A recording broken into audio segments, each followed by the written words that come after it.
Hey guys, another Monday. I have excellent and sad news. My kids are back in school. I feel like this is a topic that parents kind of don't always agree on. Some parents cannot wait. They're back in school. They're out of my hair. They are gone half a day. Some parents literally throw a party. There were some moms from my daughter's school who actually went out for a celebratory breakfast after they dropped their kids off, which was hilarious. And then I know some parents are like, no, I want my babies. So I had both. I had both feelings. My oldest one started high school, which was a mix what? I am not old enough to have a high schooler. You guys know the drill. We've done this before. This is where you comment and you say, oh my gosh, Christina, you look too young to have a high schooler. Go ahead. I need to see at least 100 comments that tell me that I look way too young to have a high schooler. Lie to me, people. Lie to me. So one is in high school. So that was a mix okay, he's a teenager and it's hard having him around 24/7. I love him to pieces, but it's a lot. What's the thing? Distance, separation, whatever makes the heart grow fonder. I can't think straight, guys. This is my third cup of coffee. So that's good. And then it's also oh my gosh, he's in high school, which means I only have 4 years with him. Do you guys ever have that? I broke down this summer. I was sobbing. My husband was like, what is wrong? Who died? What happened? I was sobbing because, oh my gosh, I only have 4 years left with that kid. And then he might take off. And I don't know where he'll end up. He might decide to go to college in Alaska. And I'm in California. That's not walkable. I cannot walk that, So mixed feelings with that one. And then the middle one started junior high, 7th grade. And she's so excited and loves school. Who loves 7th grade? I don't know what is wrong with the girl, but I'm so excited that she loves it. I did not. I think friends help, which is actually what we're going to talk about today. We're going to talk about friendships. She has a great group of friends. Guys, it is so important that your kids have a good, solid group of friends who aren't competing and comparing. All the stuff we talk about that adults do, kids do it. And junior high is hell for a lot of kids. So raise kind kids and raise kids who support each other, and hopefully they'll attract the same kind of friends. Anyway, here's where my sadness really hit. My youngest, my baby, I swear I gave birth to him yesterday. I still walk funny, okay? I swear I just gave birth to him. He started preschool. He's 3 years old. It's only 3 hours a day. But oh my gosh. Do you guys remember dropping your kid off first day of school? There were tears. It was embarrassing. He was fine. He's like, bye, see ya. I was like, sometimes they have to peel the kid off the mom. And then, so the mom can leave and the kid can stay at preschool. I felt like they were pushing me out the door. They're like, no, really, lady, you gotta, seriously, you gotta leave. You go. That hurt my heart to just leave him there because he's my youngest. And every time I see a pregnant woman or baby, I'm like, why don't I have 15 more? And then I spend 3 days in a row in the summer with my teenager and I'm like, what? No, I'm good. I'm so good. Do you ever feel like you want another baby, but you don't want another child? I don't know if that makes sense. I want more. It's like puppies, right? We all want all these puppies, but then we don't want to have 15 grown dogs. Although some people do, and I think that's amazing. I am totally off topic. I am an emotional wreck. Mike, I am going through all these emotions. But again, high schooler, junior higher, and a preschooler. Let me tell you, it's crazy. I don't know if your kids are back in school, but I hope you're dealing with all of it better than I am. That's what I want to tell you. Okay. Enough about me and my emotional distress. Last week, I told you about a movie I saw called Home Again, starring Reese Witherspoon, who, like I said last week, should be my BFF. So call me Reese. I'm here. And you guys had a lot of comments, a lot of reactions. So I thought, well, let's stick with the theme. Basically, the movie, I'm not going to tell you everything. It comes out September 8th. So I want you to go see it. It's a comedy, but it also deals with issues that a lot of you have dealt with. I know I have a lot of single moms that watch my videos. I have a lot of divorced parents that watch, single dads too, divorced parents, single parents maybe who are never married and, raising kids and trying to balance it all, which by the way, balance is a cuss word in my house. There's no such thing as balance. It just doesn't exist. And so I want to continue talking about it what I like about the movie, and I told you guys this last time, is I like movies that when I walk away, I'm still thinking about it. You know, it's still like, yeah, and this and this and this. So it is a comedy, but it deals with the stuff that people like me, a lot of you have dealt with: divorce, with kids, and how do you move on, and just making that decision, and blah, blah, blah, blah, blah, all that stuff. So in the movie, it's early on established that she has two very close friends, female friends, that she talks to. This is Reese Witherspoon's character. Her name is Alice. And opens up to about, her divorce and all her struggles and everything. And then she actually ends up having three guys, but I'm not going to go into that. She's not dating all three guys, but three guys that move into her home. And I feel like I'm going to end up telling you the whole movie, so I'm going to shut up. September 8th, just go see it. It's fun. It's funny.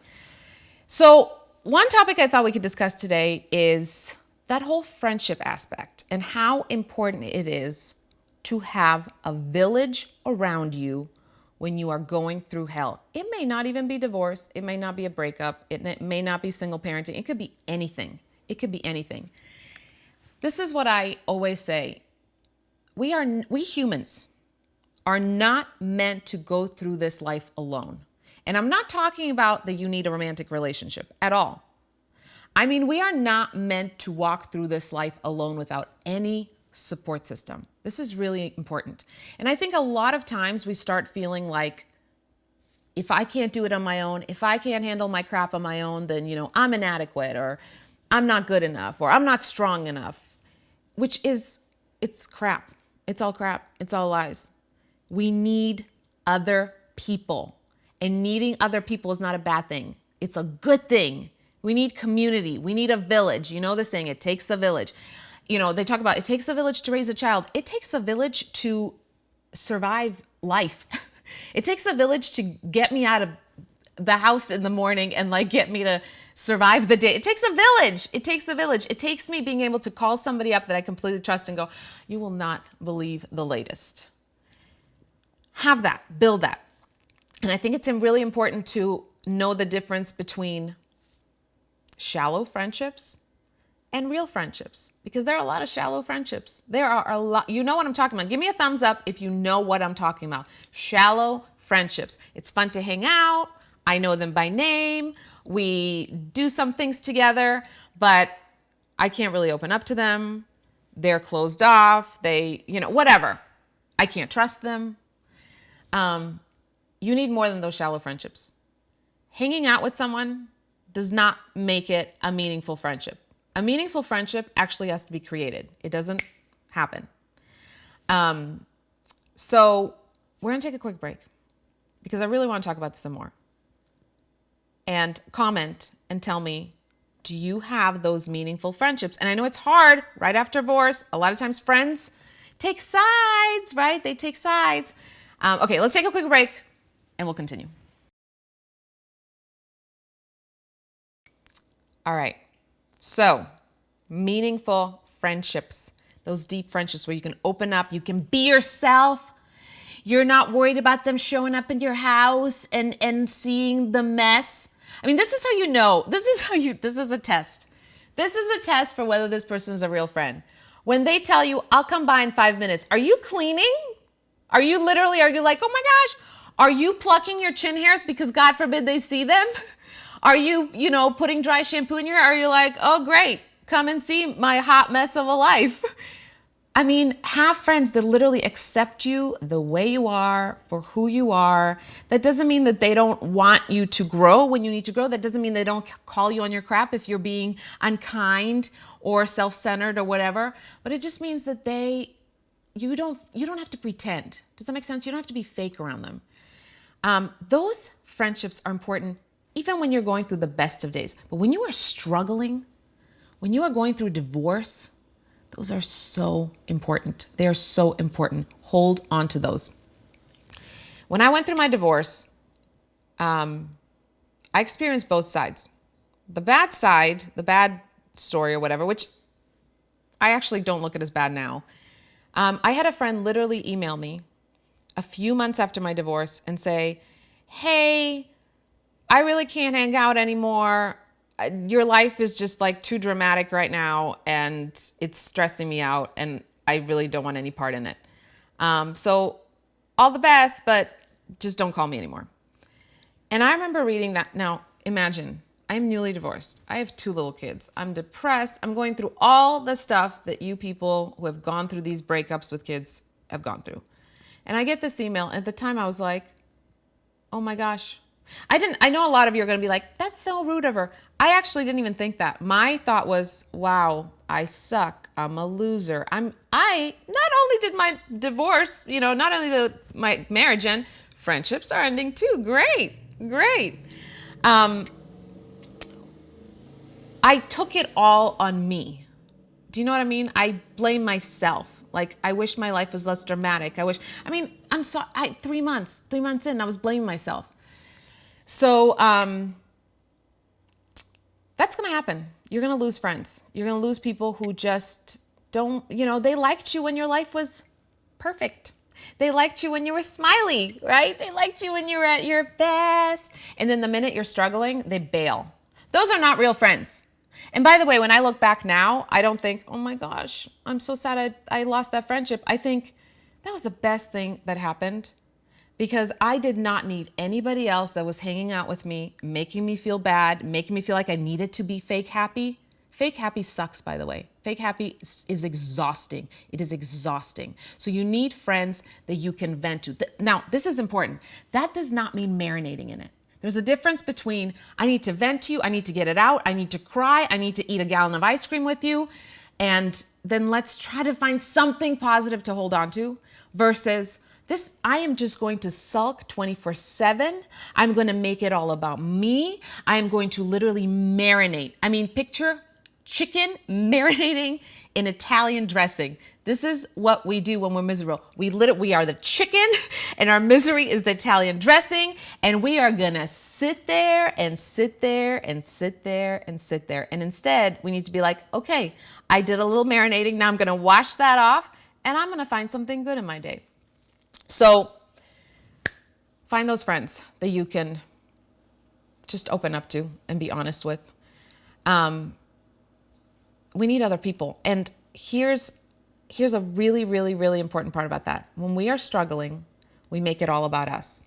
We are obsessed. At least I was. I'm telling you, I was obsessed with my own misery. And what I had to check myself on, and it's really hard when you're going through something hard, is to not make the friendship all about you. The relationship is not going to do well if every single day, every single week, of every single month, of every single week is the entire relationship is just about you and your misery. I know that it's hard to sort of put that aside for a little bit and focus on somebody else, but I'm telling you, as hard as it is one of the healthiest things you can do for yourself. Because A, again, you're not letting yourself marinate. B, you are showing the other person that this relationship isn't one-sided. This isn't about you bawling and crying and screaming and them comforting you. Because they have issues too. To you, they may not seem as big, but they are struggling too because everybody's struggling. So make sure you focus on the other human being as well.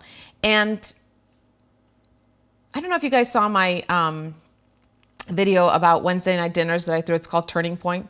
But I talked about how when I was obsessed with my misery, I started cooking for strangers. And it literally was my turning point. It literally changed my life because I was focusing on somebody else, right? I didn't have time to just sit there in my misery because I was busy trying to prepare meals for other people and focusing on their needs. Do that in your friendship. When you are going through hell, get it out, vent, trust your friend with all the information, all that stuff, but then also focus on them, focus on what they need. You are going to feel like such a badass when you're having the worst day ever and you're like, you know what? My friend really likes chocolate chip cookies. So even though I feel like crap, I'm going to make her favorite chocolate chip cookies and I'm going to bring them to her house. It's like medicine. I'm telling you, it will literally help to heal you when you start focusing on other people when you're in your misery. So do that for your friends because your friendship will not survive if it becomes 100% about you. You should be able to open up, but you also have to give in a relationship.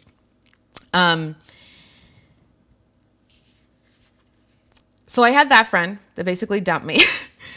And then I had friends who were just unbelievable. I mean, unbelievable. I had one friend, he's like a brother to me. He actually, when I got remarried, he ended up being my dude of honor. Instead of maid of honor, I had a dude of honor. We went to high school together, and I mean, I knew his family. His mom is like a second mom to me. So when I went through my divorce, he would come over so many times after work just to check on the kids, check on me. I was really broke after my divorce, and I didn't ask for any child support. I just kind of wanted to, I'm just going to leave and try and keep things as peaceful as possible, and I don't want to cause any extra drama. And so financially, I was broke. And I've mentioned before, I didn't even have a bed. Well, my friend didn't want my kids sleeping on the floor, and so he ended up buying them a bunk bed and mattresses, which, by the way, is not cheap. It's not cheap. He just, was, if I needed anything, he was there. There was one time I thought I was going to be kicked out of my apartment because I could not pay rent and we were going to end up homeless. And he was like, nope, I'm going to lend you money. And I cannot tell you how amazing I felt the day I paid him back. Because again, I didn't want my friends to ever feel like I was taking advantage of them. Like, hey, pay my rent, do this, do that. Have people in your life that are willing to help you, but also don't ever make anyone feel like you're taking advantage of them. So I saved and saved and saved. When I paid that $800 back, man, that felt good. Okay, we're gonna take one more break and then we're gonna talk about this more. But please comment and tell me, like, I don't know it all. I don't have all the answers. So if you have gone through this, if you have learned how to develop strong friendships, if you have personal, amazing stories, if you have stories of people that helped you through your hardest time, whether divorce or something else, tag them and thank them. Sometimes, okay, we'll take a break and then I'll tell you really fast something else. Hi, am I making any sense today? My coffee says, my coffee's like, you might need like 10 more of me. Right before break, my Croatian accent is coming out. We're going to do the rest of the show like this. Right before the break, I told you guys to tag a friend who has helped you through what, it doesn't have to be divorce. So this is what I was going to tell you. So my friend that I told you about, who's amazing, he now lives in New Zealand, and he came to visit our family a few weeks ago, and we talked, a lot of the stuff got brought up about, my horrible days and blah, blah, blah. And I was getting all teary-eyed, and then I looked at him, I said, did I ever thank you? Because, by the way, so much of that time I don't remember. It's like I blocked it or something, or maybe I was too stressed out. I don't know what it was, but I don't know if you guys feel that way. When you're going through something really, really dramatic, years later, you don't even remember a lot of details about it. So I looked at him, I said, the one huge regret I have many, is I don't remember thanking, I could cry right now. You've done so much for me. I don't remember thanking you. Did I thank you? Like, did I show appreciation? Because I was so in my own craziness and misery. Did I actually take the time to acknowledge how much you did for my kids and me? And he said, yeah, you were thankful. I always felt like you appreciated it. I don't even remember that. I honestly do not remember. I remember being grateful, but I don't know that I remember expressing it. And I hope he wasn't just saying that to be nice, that I did express it. But I'm telling you right now, take the time to thank those people in your life, whether it be your friend, your mother, your neighbor, a stranger down the street who helped you carry groceries in the house when you're trying to haul your 2-3 kids in and groceries and you had no help. Thank those people. Thank them, thank them, thank them.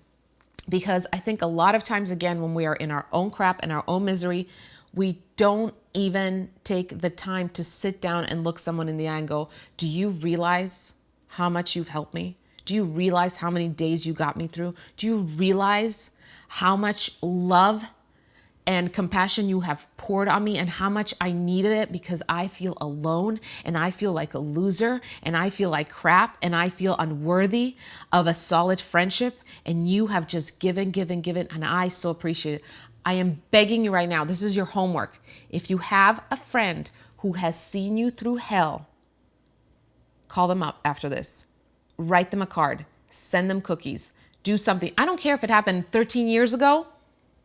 You know how good it'll feel to just randomly get a package in the mail that says, you know what, 13 years ago, you held my hand as I walked through hell, and I will never forget it. I'm begging you, do this. This is your homework, okay? I got all emotional.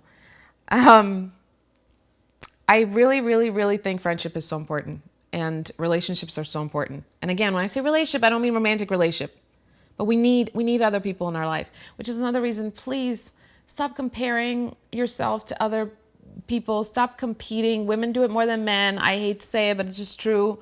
Like, just stop and just allow yourself to be vulnerable with others. Allow yourself to be a hot mess.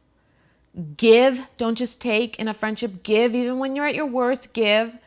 But have that support group around you. And teach your kids to do the same. Teach your kids to have a support group. And by the way, this is really important. Your kids are not the village. Your kids cannot be your support group. Do you understand what I mean? When you are a single parent, it is so easy to use your kids as that sounding board, to use your kids as that support, emotional support. It is not fair to them. Let them be kids. You should not be sitting and venting your kids about their dad or mom. You should not be bawling your eyes out every day in front of them, putting all that heaviness you're feeling on them. They're kids. Let them be kids. Find adults. Think about it. Kids, their brains aren't even developed. They have their own stresses. They're going through a divorce. Like, they didn't choose to grow up in a divorce home. They're going through hell. They're going through their own little issues at school or whatever. I mean, they have their own stuff. The last thing we should do as parents is add more stress. And when you as a parent, as the one in charge, is unloading all your emotional baggage on your kids, they are now carrying a heavier load than they can handle at their young age. And they are now really worried about mommy or daddy, because mommy or daddy is really, really upset all the time. They should not have to worry about you. Do not put that on your kids. Find solid adults to open up to and have as your village. Okay, I'm going to see you next Monday. Don't forget your homework. I'm serious. I'm going to do it too. Gratitude is so important. Okay, love you all. Home Again opens September 8th, and Reese Witherspoon, call me. Okay, bye.